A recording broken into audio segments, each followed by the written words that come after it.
दोस्तों नमस्ते, स्वागत है आपका एक बार फिर से सरिता की दुनिया में। मेरे चैनल को इतना प्यार देने के लिए दिल से धन्यवाद। अब वीडियो की तरफ बढ़ते हैं। आज का कहानी होने वाला सफलता कैसे प्राप्त किया जाए। पूरी कहानी सुनने और देखने के बाद निश्चय ही आप सफलता की ओर बढ़ेंगे। फिर कहानी शुरू करते हैं। अगर आप मजबूत बनना चाहते हैं तो सबसे पहले अपनी कमजोरियां दूर करें। एक बार कमजोरियां दूर हो जाएगी तो फिर आप कुछ भी कर सकते हैं। कहानी नंबर 1, सफलता का रहस्य। एक बार एक व्यक्ति ने महान फिलोसोफर सुकरात से पूछा कि सफलता का रहस्य क्या है। What is the secret of success. सुकरात ने उस इंसान को कहा कि वह कल सुबह नदी के पास मिले, वहीं पर उसे अपने प्रश्न का जवाब मिल जाएगा।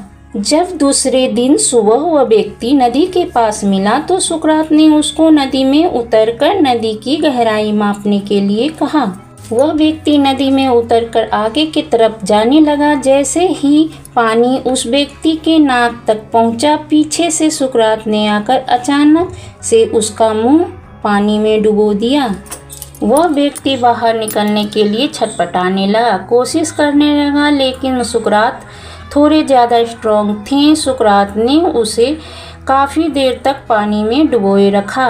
कुछ समय बाद सुकरात ने उसे छोड़ दिया और उस व्यक्ति ने जल्दी से अपना मुंह पानी से बाहर निकालकर जल्दी सांस ली।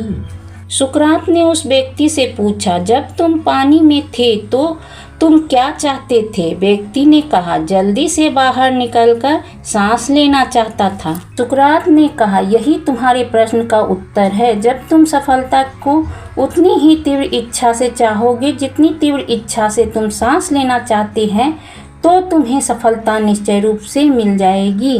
कहानी नंबर 2, प्राचीन समय में विद्यार्थी गुरुकुल में रहकर ही पढ़ा करते थे। बच्चे को शिक्षा ग्रहण करने के लिए गुरुकुल में भेजा जाता था। बच्चे गुरुकुल में गुरु के सानिध्य में आश्रम की देखभाल किया करते थे और अध्ययन भी किया करते थे। बरदराज को भी सभी की तरह गुरुकुल भेज दिया गया। वहाँ आश्रम में अपने साथियों के साथ घुलने मिलने लगा, लेकिन वह पढ़ने में बहुत ही कमजोर था। गुरुजी की कोई भी बात उसको बहुत कम समझ में आती थी। इस कारण सभी के बीच वह उपहास का कारण बनता है।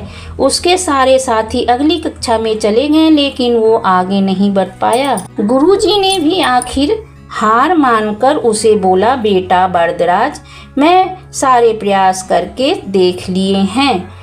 अब यही उचित होगा कि तुम यहाँ अपना समय बर्बाद मत करो। अपने घर चले जाओ और घर वालों की काम में मदद करो। बरदराज ने भी सोचा कि शायद विद्या मेरी किस्मत में नहीं है और भारी मन से गुरुकुल से घर के लिए निकल गया। दोपहर का समय था। रास्ते में उसे प्यास लगने लगी। इधर उधर देखने पर उसने पाया कि थोड़ी दूर पर ही कुछ महिलाएं कुएं से पानी भर रही थी। वह कुएं के पास गया। वहां पत्थर पर रस्सी के आने जाने से निशान बने हुए थे।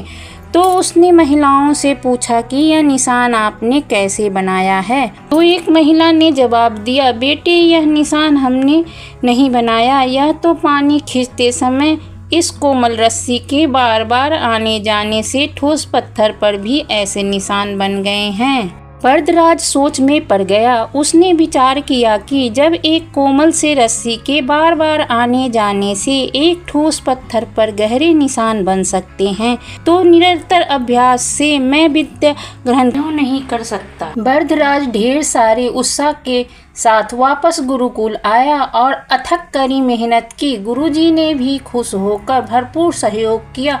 कुछ ही सालों बाद यही मंदबुद्धि बालक बरदराज आगे चलकर संस्कृत व्याकरण का महान विद्वान बना, जिसने लघु सिद्धांत कौमुदी, सम सिद्धांत कौमुदी, सार सिद्धांत कौमुदी, गिवरान पद मंजरी की रचना की।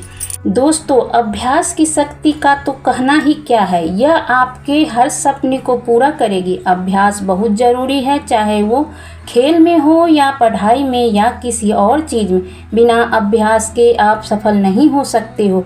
अगर आप बिना अभ्यास के केवल किस्मत के भरोसे बैठे रहोगे तो आखिर में आपको पछतावे के सिवा और कुछ हाथ नहीं लगेगा। इसलिए अभ्यास के साथ धैर्य, परिश्रम और लगन रखकर आप अपनी मंजिल को पाने के लिए जुट जाएं। कहानी नंबर 3। अब्दुल कलाम का जन्म 15 अक्टूबर 1931 को तमिलनाडु के एक गांव धनुषकोडी में हुआ था। इनके पिता मछुआरों को किराए पर नाव देते थे। कलाम ने अपनी पढ़ाई के लिए धन की पूर्ति हेतु अखबार बेचने का कार्य भी किया।